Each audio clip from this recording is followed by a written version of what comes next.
Hi and welcome back to my channel. Now this video review, I'm going to encompass two books, but we're mainly going to talk about the second book. The first book is It's Elementary by Elise Bryant. It's the Mavis Miller #1 book in a new series by her. And then The Game and Afoot is Mavis Miller #2.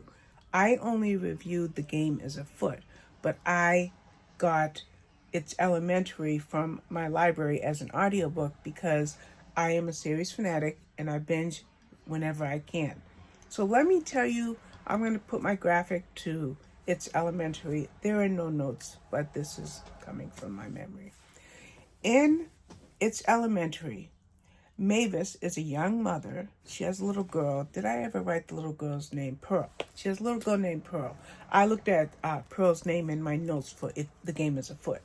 But she has a little girl named Pearl. She goes to drop Pearl off at school one day, and she's accosted by this, forgive me, accosted by this white lady. That's how she sees it in her head. Because our character, Mavis Miller, is a black woman.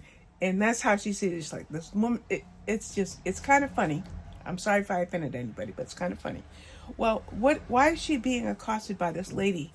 The lady says, "We need you to join our PTA." But honestly, Mavis realized all they wanted was black representation in the PTA.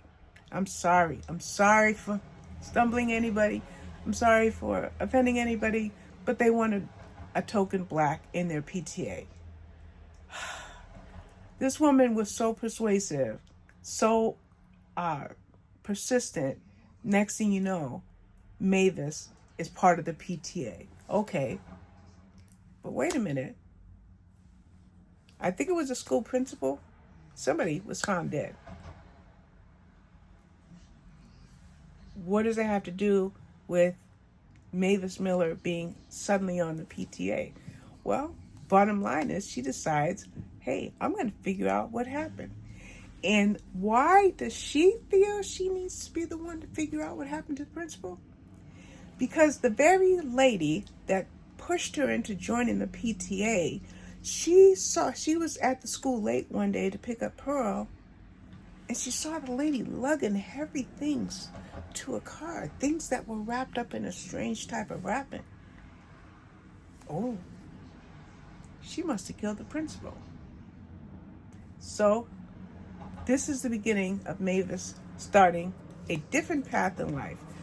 The path that she's taking in life changed because she had been at her job for 9 or 10 years and she was pretty much guaranteed a promotion. But nope, she was overlooked for the promotion, and now her life is at a turning point. That's It's Elementary, okay? Again, no notes, just memory. Read the book about 3 or 4 weeks ago, but I just wanted to mention it here. This review is more for The Game is Afoot, the second book, because I did have this as a review book. It is, okay, the publisher is Berkeley. I wanted to see if I put the publisher. And as mentioned, now we know it's the second book in the series.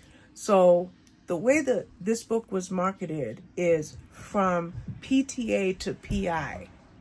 Remember, she was asked to join the PTA in It's Elementary. But now,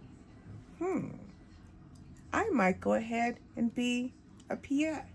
Because remember, she didn't get that promotion at work. So now that time is over. They figured out who, that situation involving the principal, that was solved in the first book, It's Elementary. And now she's in a whirlwind of responsibilities. And now this disappointing setback at her job. So guess what? Rash decision. I'm going to quit my job. I'm going to become a PI. That's a rash decision. Okay? Now, meanwhile, she's thinking, if I quit my job, I'm going to have all this time to figure out what I want to do in life. But it's almost like the second she quit her job, the bigger and the more magnanimous her responsibilities became. And she's running Pearl here. She's running Pearl there. Well, one day, she's about to take Pearl to her soccer practice. Come to find out that the soccer coach dropped dead right on the field. Okay? So now she's like, was this foul play? Was it due to natural causes or whatever? So she takes it upon herself to figure out what happened. Now, I paused because I don't want to spoil this. One of the things that that Mavis wanted to know is if it was foul play, could it have been because maybe the coach didn't put this kid on the field at a certain time? Did he bench this student instead of giving that student playing time? So that's what she begins to wonder. Could that competition for young children been enough to resort to one parent's desire to commit murder? Okay? So you got that. Mavis quit her job. The coach is dead. Then, remember the lady that forced her to become the PTA member? Well, in this case, there's a heavy pressure for her to join an MLM. Okay? And it was like a cult. This whole business that was run by one woman with women underneath that. It was a cult-like environment.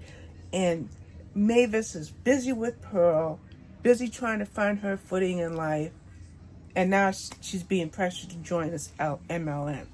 So that was very interesting. And also, in the first book, Jack, the school psychologist, caught Mavis's eye. She had never been in an interracial relationship before, but part of her feels like she could possibly have something going on with Jack, the school psychologist. However, her ex-husband, Corey, who was a traveling musician, their marriage ended in divorce. Well, now in this second book, he's present. He wants to end his traveling music career. He doesn't want to just be there for Pearl. He wants to be there for Mavis. He wants a second chance. But remember in the first book, Mavis was drawn to Jack, and now Corey's back. So there's a romantic triangle there. Mavis is torn. That's the bottom line of this book. I hope there's going to be a lot more Mavis Miller stories. I'd love to see where this goes. Does Mavis end up with Jack, or does Mavis end up with Corey? That's probably not going to be the theme of the next book. It's going to be obviously probably another murder that Mavis takes it upon herself to solve. So that is it for this book. I want to thank you for watching, and I'll see you with my next video. Bye-bye.